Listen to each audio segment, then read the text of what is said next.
Hello everybody, welcome to Do It Yourself Crafts in Time. I'm Dave and I'm going to take you through the process of creation of this beautiful PVC hoop house or a greenhouse.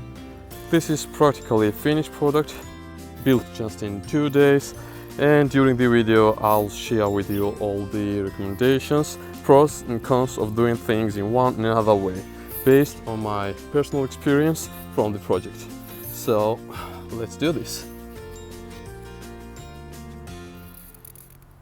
Alright, the first stage was sketching. I knew what I wanted, but I had no idea how it should look. So I found some sketches on the Pinterest, copied the one I liked the most, and then made some modifications on it. I'll put the links of the similar drawings in the video description below. The next step was bringing the materials on the site. I already had several pieces of the wood lumber and these rebars for the basement, some screws and the tools I needed. I had to buy 1-inch PVC pipes for the hoop, fittings for the PVC, some more screws, of course the greenhouse polyethylene sheeting for the tunnel, some wood 2x2 and 1x2 for the reinforcement of the structure, and the parts, hinges, brackets, and that's it. For me it went around $120, it may vary in your case. So the next step was building the basement. I used 2x6 wood planks and 4 pieces of 90-degree brackets to create a base, a rectangle base.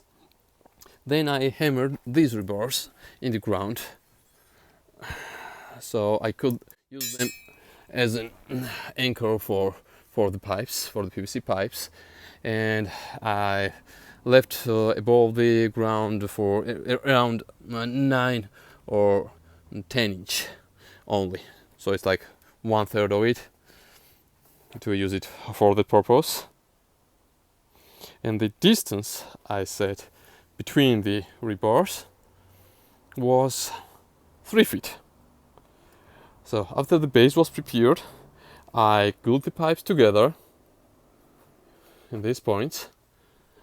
So I used this PVC pipes welder. Yeah, looks like this. You may also use a PVC cement, it's a liquid. It was just my preference.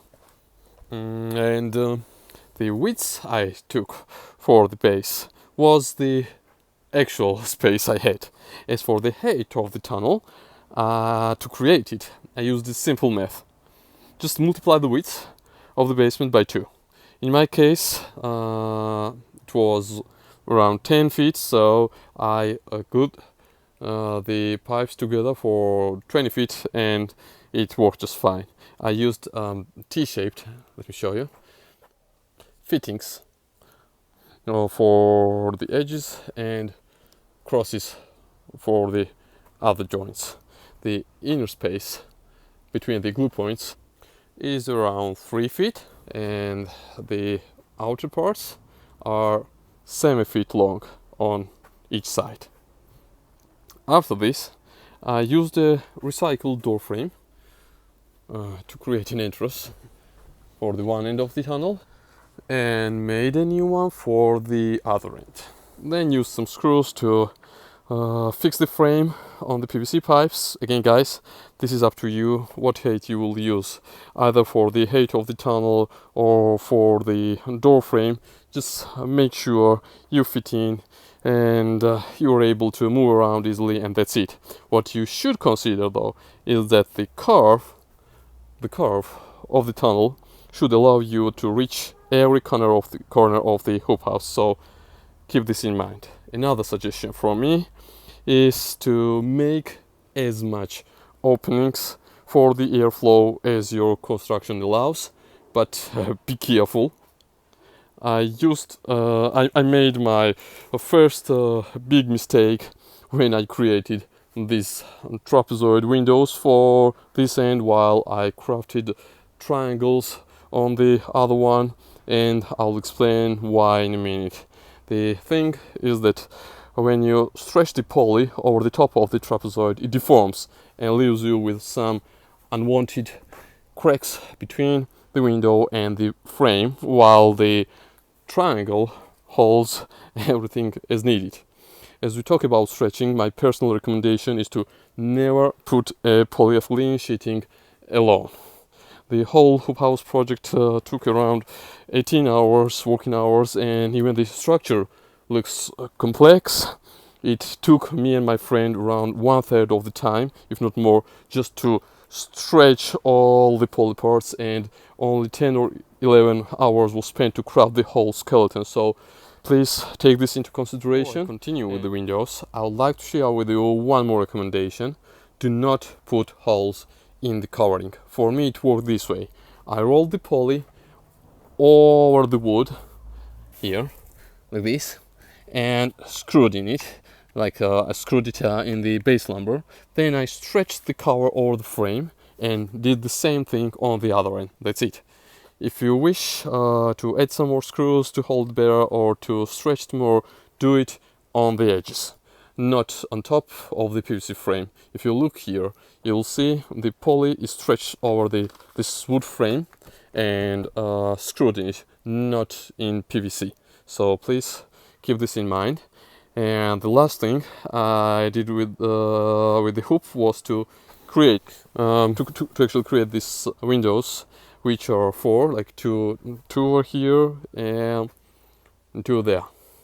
And this allows me to extend the season not only for the winter, but also I will use this place to grow even more greens in the springtime, and whenever it gets hotter, I'll be able to still keep the structure just by opening it from the both ends.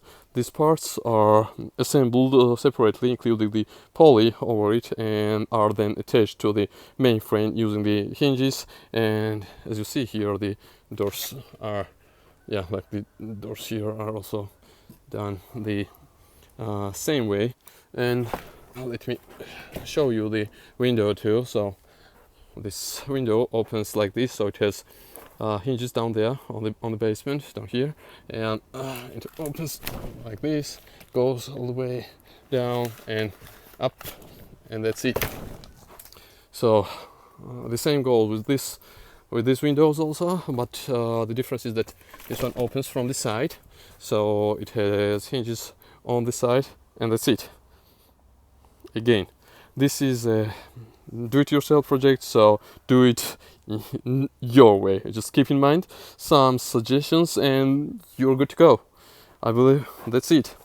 Of course, some improvements may be done. The crack there has to be covered, and the soil also needs to be taken care of, but that's a topic of another video. Stay tuned and you'll see the progress yourself. I'll put some more awesome videos very soon, so please subscribe, ring the bell, and stay safe. So yeah, thank you.